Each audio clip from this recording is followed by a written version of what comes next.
ಎಲ್ಲರಿಗೂ ನಮಸ್ಕಾರ. ಇವತ್ತು ನಾನು ನಿಮಗೆ ಕ್ರೀಮಿ ಬಟರ್ ಪುಡಿಂಗ್ ಹೇಗೆ ಮಾಡೋದು ಅಂತ ತೋರಿಸ್ಕೊಡ್ತಾ ಇದ್ದೀನಿ. ವಿಡಿಯೋ ಇಷ್ಟವಾದಲ್ಲಿ ಫ್ರೆಂಡ್ಸ್ ಆ್ಯಂಡ್ ಫ್ಯಾಮಿಲಿಗೆ ಶೇರ್ ಮೂಲಕ ಸಪೋರ್ಟ್ ಮಾಡಿ. ಹಾಗೆಯೇ ಕರೆಕ್ಟಾಗಿರುವಂಥ ಮೆಜರ್ಮೆಂಟ್ನ ಯೂಸ್ ಮಾಡಿ ನೀವು ಕೂಡ ಮಾಡಿದರೆ ಇದೇ ರೀತಿಯಾಗಿರುವಂಥ ಸಾಫ್ಟಾಗಿ ಕ್ರೀಮಿಯಾಗಿರುವಂಥ ಬಟರ್ ಪುಡಿಂಗ್ನ ನೀವು ಕೂಡ ಮನೆಯಲ್ಲಿ ಟ್ರೈ ಮಾಡ್ಬೋದು. ಬನ್ನಿ ಇದನ್ನು ಹೇಗೆ ಮಾಡೋದು ಅಂತ ನೋಡೋಣ.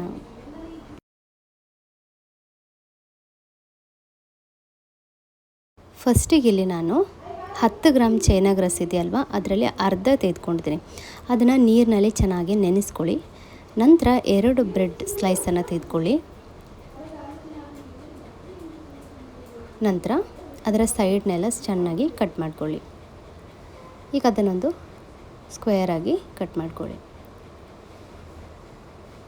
ನಂತರ ಇಲ್ಲಿ ನೋಡಿ 2 ಬ್ರೆಡ್ನ ತೆಗೆದುಕೊಂಡಿದ್ದೀನಿ ನಾನು. ಅದಾದಮೇಲೆ 1 ಟೇಬಲ್ ಸ್ಪೂನಷ್ಟು ಕಸ್ಟರ್ಡ್ ಪೌಡ್ರನ್ನ ತೆಗೆದುಕೊಳ್ಳಿ. ನಂತರ ಅದಕ್ಕೆ ಹಾಲನ್ನ ಹಾಕಿಬಿಟ್ಟು ಚೆನ್ನಾಗಿ ಮಿಕ್ಸ್ ಮಾಡಿ.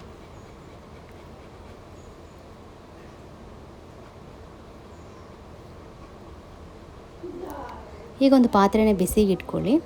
ಇದಕ್ಕೆ 2 ಕಪ್ ಆಗೋಷ್ಟು ಹಾಲನ್ನ ಹಾಕ್ಕೊಳ್ಳಿ. ಈಗ 2 ಕಪ್ ಹಾಲನ್ನ ಹಾಕಿದ್ದೇನೆ.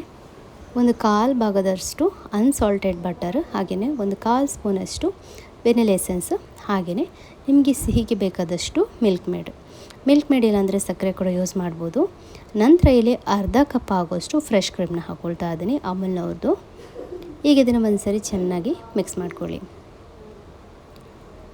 ನಂತರ ಇಲ್ಲಿ ನಾವು ಬ್ರೆಡ್ಡನ್ನು ಕಟ್ ಮಾಡಿ ಇಟ್ಕೊಂಡಿದ್ವಲ್ಲ ಅದನ್ನು ಸೇರಿಸ್ಕೊಳ್ಳೋಣ. ಚೈನಾಗ್ರಾಸ್ನ ನೀರಲ್ಲಿ ನೆನೆಸಿದ್ವಲ್ಲ ಅದನ್ನು ನೀರೆಲ್ಲ ಚೆನ್ನಾಗಿ ಹಿಂಡ್ಬಿಟ್ಟು ಇದಕ್ಕೆ ಮಿಕ್ಸ್ ಮಾಡ್ಕೊಳ್ಳೋಣ, ಆಯಿತಾ. ಈಗ ಒಂದ್ಸರಿ ಚೆನ್ನಾಗಿ ಮಿಕ್ಸ್ ಮಾಡಿದಾದಮೇಲೆ ಕಸ್ಟರ್ಡ್ ಪೌಡ್ರನ್ನ ನಾವು ಹಾಲಲ್ಲಿ ಮಿಕ್ಸ್ ಮಾಡಿ ಇಟ್ಟಿದ್ವಲ್ಲ ಅದನ್ನು ಕೂಡ ಇದಕ್ಕೆ ಸೇರಿಸ್ಕೊಳ್ಬೇಕು. ಹಾಕಿದ ತಕ್ಷಣ ಕೈ ಬಿಡ್ದೇನೆ ಮಿಕ್ಸ್ ಮಾಡಬೇಕು, ಇಲ್ಲಾಂದರೆ ಗಂಟು ಆಗಿಬಿಡುತ್ತೆ ಕಸ್ಟರ್ಡ್ ಪೌಡ್ರ್ ಹಾಕಿದ ತಕ್ಷಣ.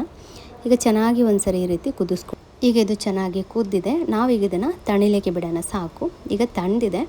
ಈಗ ಈ ಮಿಕ್ಸರ್ನ ನಾವು ಜಸ್ಟ್ ಮಿಕ್ಸಿನಲ್ಲಿ 1-2 ಪಲ್ಸ್ ಮಾಡಿಕೊಂಡ್ರೆ ಸಾಕು. ಜಸ್ಟ್ ಇದನ್ನು ಚೆನ್ನಾಗಿ ರುಬ್ಬಾರ್ದು, ಪೂರ್ತಿಯಾಗಿ ಹಾಕ್ಕೊಂಬಿಟ್ಟು ಪಲ್ಸ್ ಮಾಡಿ 2 ರೌಂಡ್ ಅಷ್ಟೇ. ಈ ಬ್ರೆಡ್ಡೆಲ್ಲ ಚೆನ್ನಾಗಿ ಕ್ರೀಮಿ ಥರ ಆಗುತ್ತೆ ಅವಾಗ. ಈಗ ಒಂದು ಟ್ರೇ ತೆಗೆದುಕೊಂಡ್ಬಿಟ್ಟು ನಾವು ಮಿಕ್ಸಿನಲ್ಲಿ 2 ಪಲ್ಸ್ ಮಾಡಿಕೊಂಡ್ರೆ ಸಾಕಂತ ಹೇಳಿದ್ನಲ್ಲ, ಅದನ್ನು ತೆಗೆದ್ಬಿಟ್ಟು ಈ ಟ್ರೇ ಮೇಲೆ ಹಾಕ್ಕೊಳ್ಳಿ, ಆಯಿತಾ. ಇಷ್ಟೇ ಕೆಲಸ, ತುಂಬ ಈಸಿ. ಇದನ್ನು ನೆಂಟರೆಲ್ಲ ಬಂದಾಗ ಯೂಸ್ ಮಾಡ್ಬೋದು.